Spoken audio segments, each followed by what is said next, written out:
guys, selamat datang di 1% Podcast. 1% Podcast adalah bagian dari 1% startup life school terbesar di Indonesia. Dalam podcast ini kita bakal ngebahas topik-topik seputar kesehatan mental, pengembangan diri, serta edukasi life skills dengan tamu yang handal di bidangnya. Kami ingin kamu untuk bisa mendapatkan insight baru dan berkembang seenggaknya 1% setiap harinya. So that's all, enjoy 1% Podcast untuk hidup seutuhnya.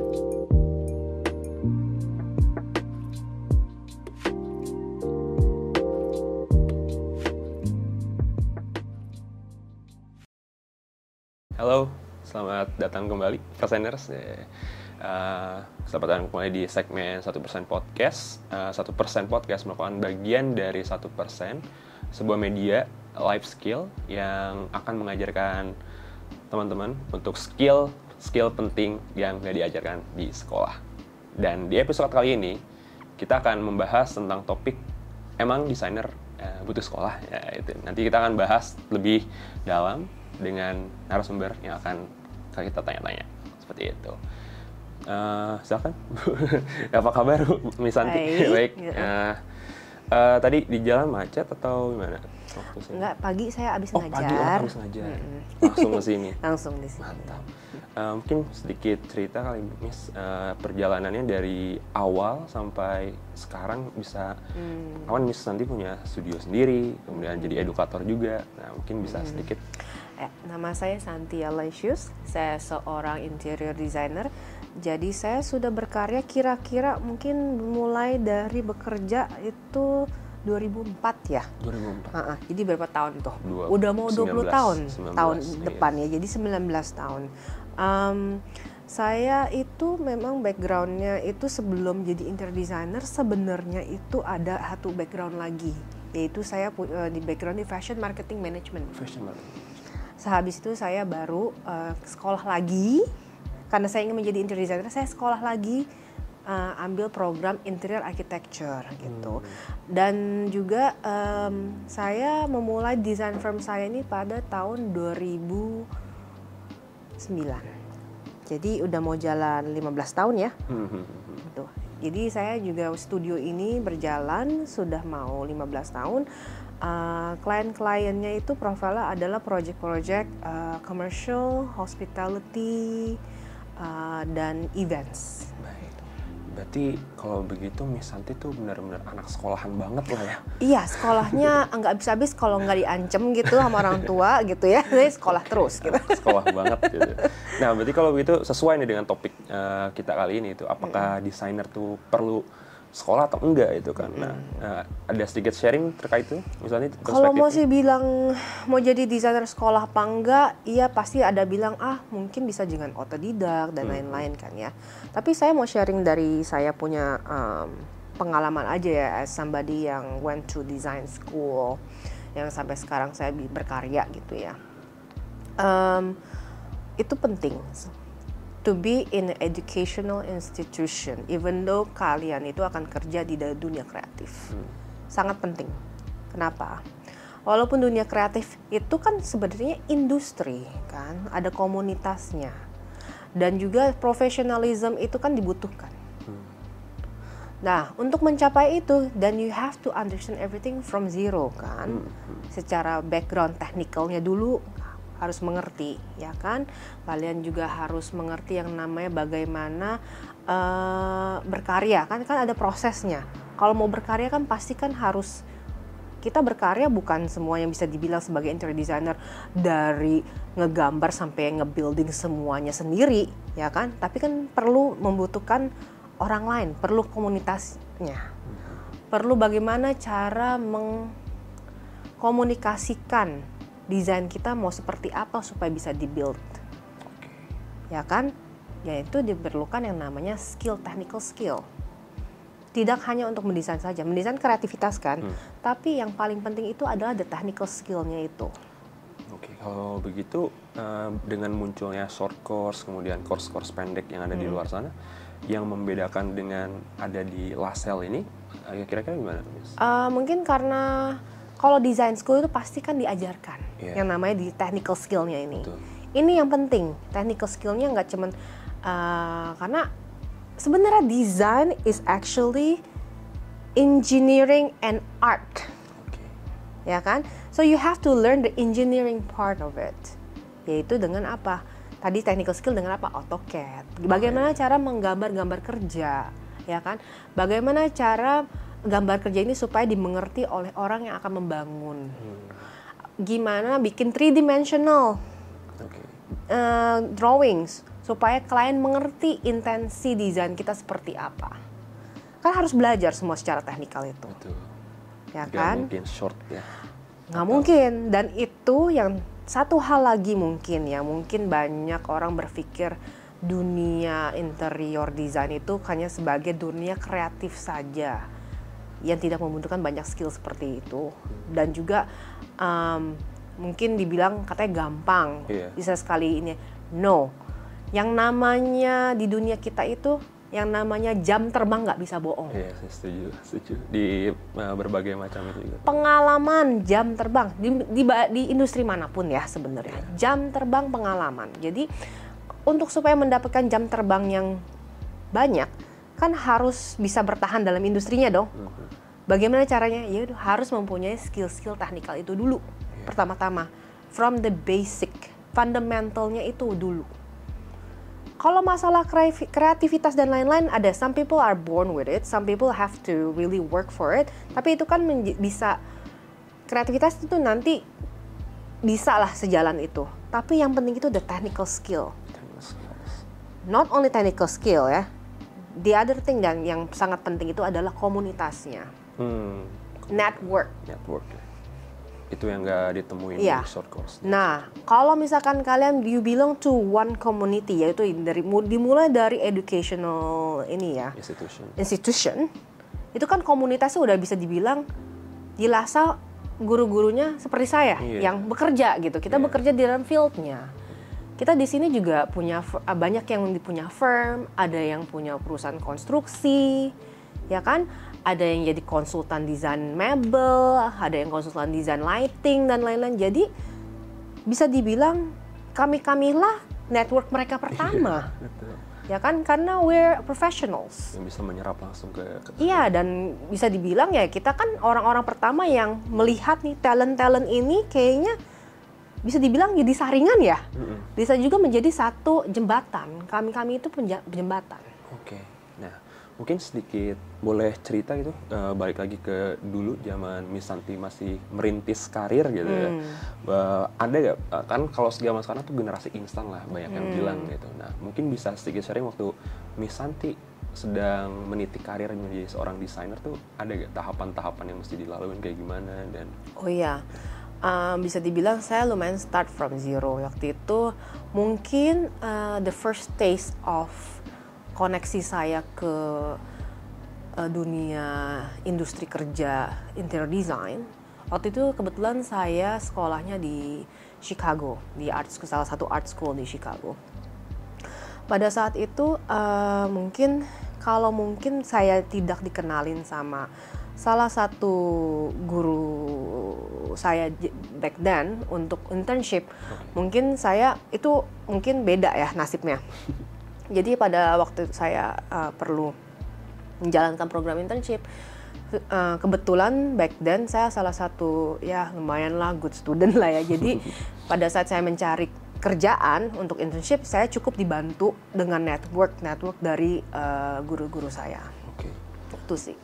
Miss Santi tadi sempat mention bahwa punya bisnis, ada latar belakang fashion bisnis lah gitu. Tapi juga ada punya studio sendiri, studio interior. Nah, boleh share gak Miss, untuk mencari desainer interior muda, apa yang Miss Santi cari gitu dari entah itu karakteristiknya atau entah itu skill setnya? Mungkin pertama kalau misalkan saya cari tim ya pasti karakternya yang mau menghargai proses, mau belajar, mau bekerja keras dan punya entusiasme yang tinggi, itu pastikan di segala macam pekerjaannya itu karakter seperti itu. Tapi another thing yang we need is somebody who understand yaitu the fundamental skill setnya itu punya. Bagaimana cara gambar kerja, bisa menggambar kerja, bisa basically bisa memproduce suatu desain yang baik, yaitu dengan nggak cuma hanya mendesainnya, punya skill set desainnya. Maksudnya saya itu adalah cara berpikirnya itu runut, dan itu kan dipelajari pada saat mereka di sekolah desain. Skill seperti itu sih sebenarnya, ya 3D, bisa skill 3D, skill gambar kerja, management skill, actually time management skill itu di LaSalle terus terang itu sangat-sangat ditekankan, itu banyak latihan di sini yang tadi saya sebutkan kemarin, yang tadi itu. Nah, karena pada saat you are a junior designer baru masuk mau kerja, pasti yang disuruh apa? Pertama kan jadi ngedrafting. You're not going to design right away. You have to understand the system that how we work first secara teknikal. Nanti setelah beberapa lama baru kita boleh kasih mereka untuk oke, how about if you design things? Gitu. Nggak langsung desain loh. Harus ngerti dulu tata caranya bagaimana. Gitu. Itu sih yang saya tekankan. Masalah mendesain itu kita bisa ajarkan as we go along. Learning by doing. Learning by doing. Dan kebetulan di LaSalle ini yang saya suka. Learning by doing-nya banyak. Vokasi kan program. Yes, itu paling penting. Dan untuk menambah jam terbang juga tadi. Jam terbang. Iya, betul. Nah, balik lagi ke topik. Ada gak yang membedakan antara desainer interior yang sekolah banget nih sama desainer interior yang otodidak? Ada gak? Very contrast. Banyak banget. Karena apa? Kalau misalkan mungkin yang otodidak mungkin bisa dibilang the train of thought-nya beda. Cara mereka bekerja beda juga. Pada saat mereka bekerja dengan yang lain, dalam satu proyek kan pasti nggak cuma interior designer doang kan, pasti ada kontraktor, ada konsultan yang lainnya, ada arsitek dan macam-macam.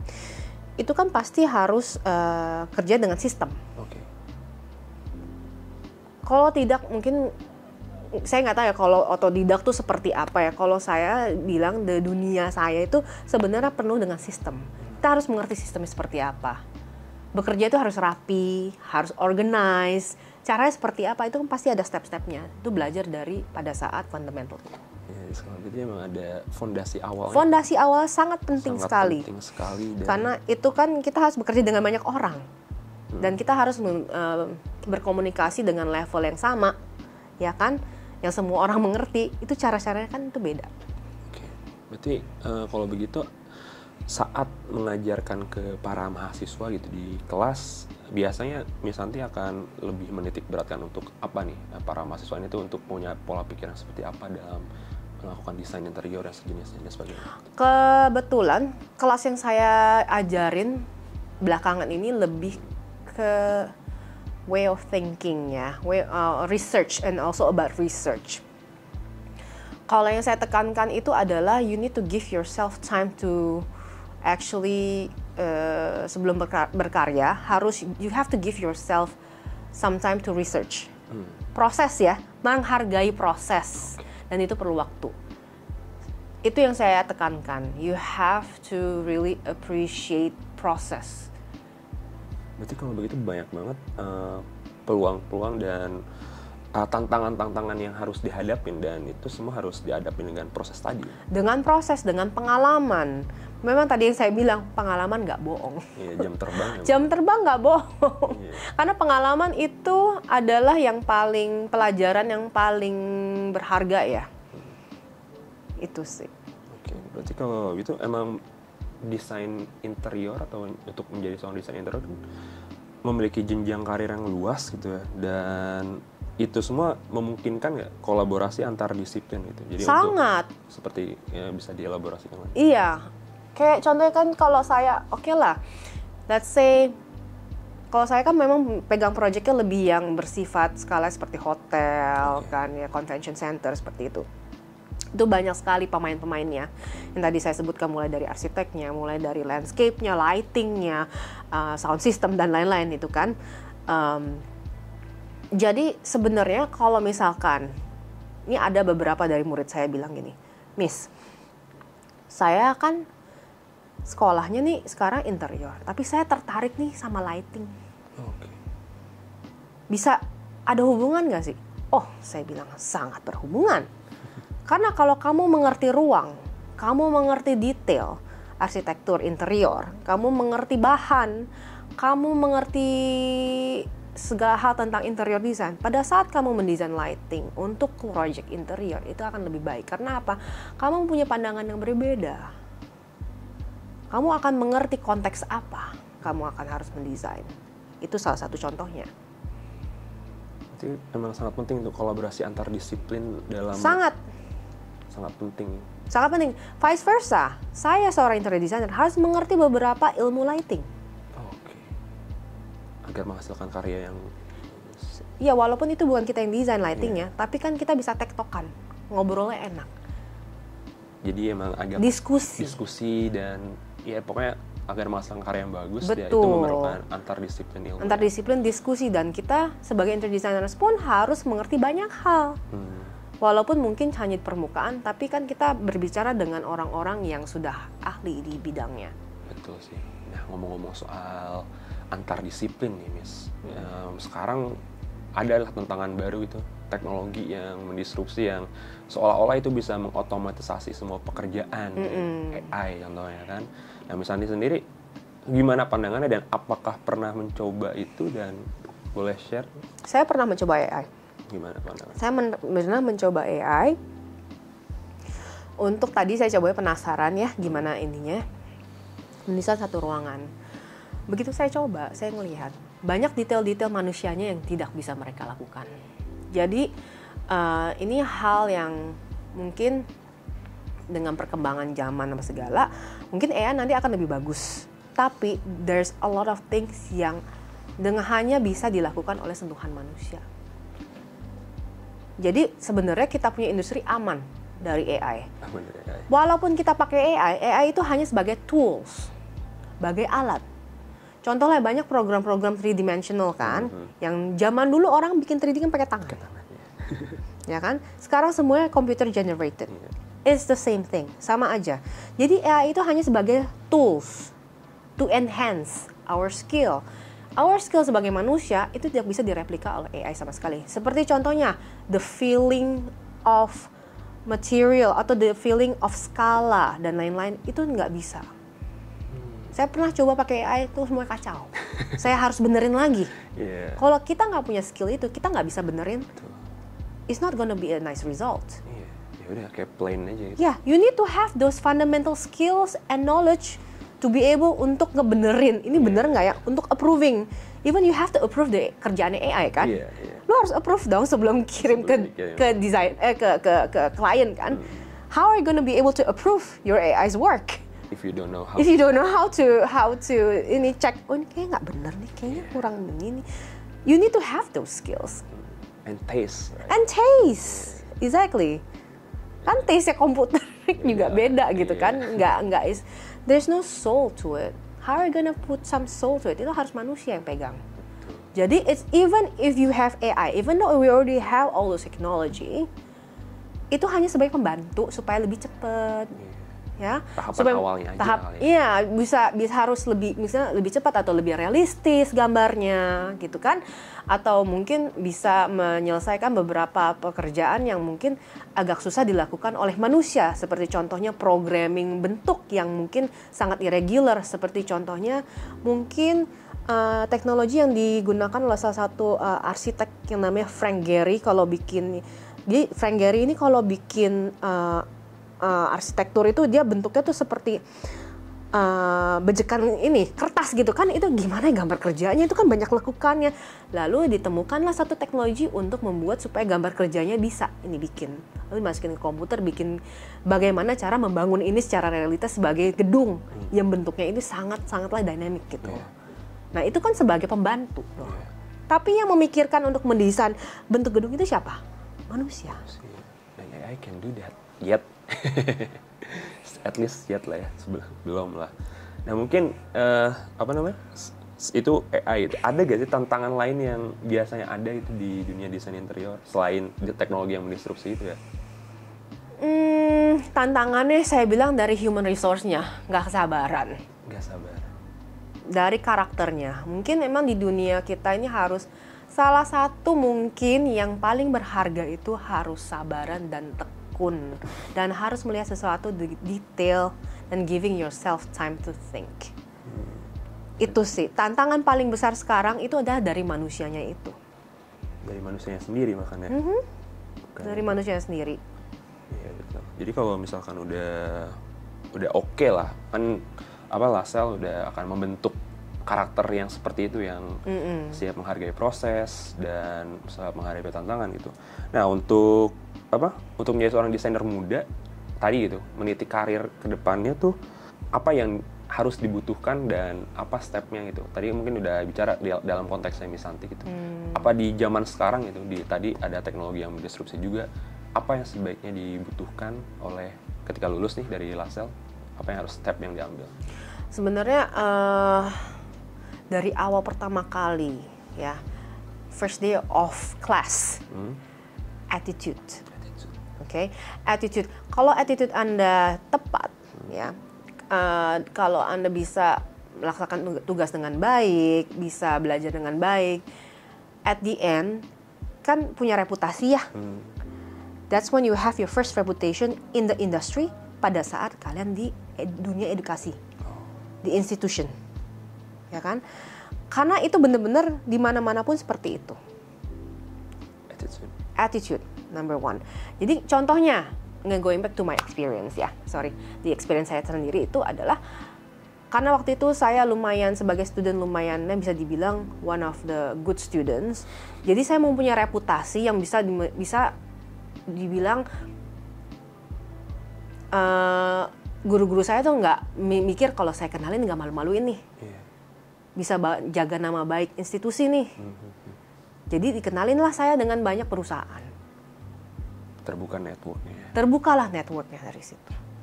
Karena di dalam dunia kita itu, kita jasa ya. So attitude is everything. Reputation is number one. Plus, in our industry itu, banyak banget word of mouth. Ya, once you get really good reputation, it's so easy. It's like snowball effect. Iya, kan, it's so easy. Kamu nggak usah jualannya terlalu berlebihan, nggak usah. People will do marketing for you instead of you doing your own marketing. Itu yang saya rasakan juga sih. Iya kan, bener. I think in almost all industries are like that, ya. Jadi yang harus dilakukan itu mulai dari pada saat di institusi itu mungkin if you perform really good, then actually it's easier. Iya sih. Nah, mungkin udah sedikit itu mungkin ya sedikit sebelum kita penutup gitu, Miss. Ada gak kira-kira untuk menutup episode kali ini sedikit advice ya ke depannya agar para desainer muda yang ingin masuk ke dalam industri gitu, baiknya harus gimana? Tadi kita udah bahas itu bahwa ada perbedaan antara desainer interior yang autodidak gitu, yang ngambil short course dengan desainer interior yang sekolah banget tuh, ada bedanya. Tadi sempat disinggung juga. Selanjutnya mungkin pertanyaannya bisa lebih ke sharing lagi gitu, terkait antar disiplin ilmu yang pasti akan dihadapi oleh seorang interior designer gitu. Nah, sedikit sharing mungkin bisa dari Miss Santi sendiri, bagaimana waktu pengalaman Miss Santi gitu terkait untuk bekerja sama antar disiplin ilmu, kan karena untuk mengerjakan sebuah proyek tuh pasti akan bersentuhan dengan tadi arsitektur, kemudian ada juga dari lighting gitu. Nah, ada gak sharing atau cerita terkait gitu? Contohnya dari teman saya sendiri ya. Teman saya sendiri itu seorang set designer untuk movies, dan kebetulan dia itu portfolionya itu adalah di antara ini ya Crazy Rich Asian, udah Hollywood blockbuster lah ya, Game of Thrones, John Wick gitu ya. Dia background itu adalah arsitektur sebenarnya. Dia juga ada belajar interior design kalau nggak salah juga. Nah, itu dia tuh senang sekali dengan movies, dan sebenarnya mungkin dia dulu maunya di movie school, perfilman, tapi karena apa dia jadi ininya di arsitektur, dan dia itu sekarang menjadi salah satu yang lumayan terkenal gitu dari Indonesia dengan with this international portfolio. Nah, dengan skill set dia sebagai interior designer dan arsitek, dia itu bisa membangun set movie yang keren banget. Yang portofolio yang tadi gitu. Iya, Dan dia bisa terkenal dipanggil sama semua all these production houses for that. Karena apa? Sebenarnya orang movie itu juga mereka butuh orang-orang dengan skill set seperti interior design. Tapi yang suka movies. Jadi mengerti, bisa baca skrip, bisa membayangkan ini seperti bagaimana nih background-nya. Setnya seperti apa? Mood-nya seperti apa? Mesti tempatnya di mana nih ya? Warna lantainya seperti apa? Temboknya warna apa? Hal-hal seperti itu. Jadi emang apalagi di Lasel gitu ada juga yang program studi baru yang akan datang, movies juga. Oh, oke. Mungkin Which is great. Which is great, right? Yeah. Dan kedepannya mungkin akan lebih berkolaborasi. Bisa kolaborasi ya kan? Yeah. Nah, seperti itu. Dan juga pernah kebetulan saya juga suka musik. Waktu itu saya pernah diundang untuk ngedesain stage untuk Nike event waktu itu. Ada Nike event yang menggabungkan antara sports, music, and music basically.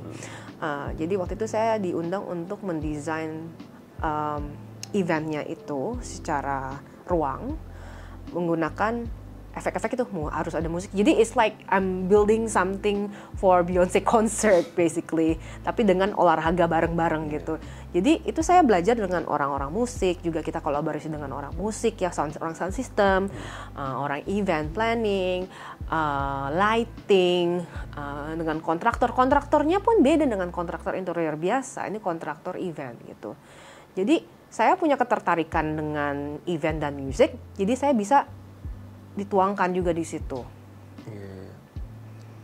Nah, kalau begitu akan sangat berpotensi menciptakan sebuah profesi gitu, di mana hal itu bisa menyangkut semua itu kayak interior designer, tadi juga event organizer gitu. Nanti semua itu akan menciptakan sesuatu yang baru atau sebenarnya lebih kayak interior design skill itu is enhancing sih. Jadi ada yang kemarin nih murid saya juga nanya, Miss kalau misalnya with interior design, what else can we do besides being a designer? Well, you can do many things actually. You can do many things. Even though as simple as, kamu punya toko furniture, ya, kamu bisa jualan barang-barang kayak furniture. You don't have to be a designer, but you have that skill. Pada saat ada klien kamu datang, saya punya ruangan sebesar ini, furniture seperti apa nih yang bisa saya beli nih, kamu bisa membantu mereka, ya kan? If you have, tadi seperti saya pernah bilang tadi barusan juga, kamu mau belajar lighting juga, tapi you have a base of interior design, it's even better, karena di project kamu akan bisa komunikasinya dengan desainer dengan lebih baik, walaupun kamu ngedesainnya lighting, right? Even though kamu jualan ini deh, jualan bahan bangunan, ya kan? Mau jadi ini aja deh, buka bisnis jualan aja, jualan gorden, jualan macam-macam, bahan-bahan bangunan deh ya.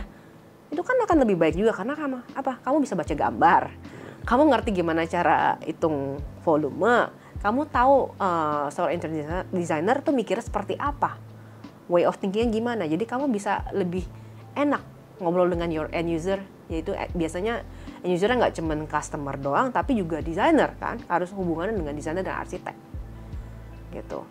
Terus apalagi nih, kalau kamu tertarik dengan history, ya bisa juga nanti abis interior design program bisa dilanjutkan ke restoration. Oh, restoration bisa nyambung juga, Mas? Sangat nyambung. Tahu kalau kita menggabungkan antara history dan interior design, restoration. Kita di Indonesia perlu ahli restorasi. Banyak kan gedung-gedung peninggalan zaman dulu yang terbengkalai, yang mau direstorasi tapi begitu restorasi kacau, tidak sesuai dengan aslinya. Itu kan sayang kan. Itu kan aset negara, aset kita gitu sebagai bangsa gitu. Betul, dalam kebudayaan kita nanti gimana kan? Mau merestorasi gedung-gedung yang tua yang penting-penting, ya kan? Itu cagar budaya. Iya, cagar budaya bisa masuk. Exactly. Nah, interior design campur apa lagi ya? Banyak, kita bisa dikawinkan dengan yang lain-lainnya. Kayak tadi kan dengan movie, dengan music, dengan even dengan fashion. Saya kan background saya ada fashion. Oh, ada. Share, Miss. Gimana? Boleh. Dengan fashion. Dengan fashion gimana? Oke. Kalau dengan fashion kita bisa, you know how to design retail stores. You know how to design toko, booth, dan lain-lain macam-macam. Kegiatan shopping-shoppingan lah, gitu kan. It has to do with fashion too. Nah, ada hubungannya nggak fashion dengan interior in terms of trend? In terms of trend. They share the trend, gitu.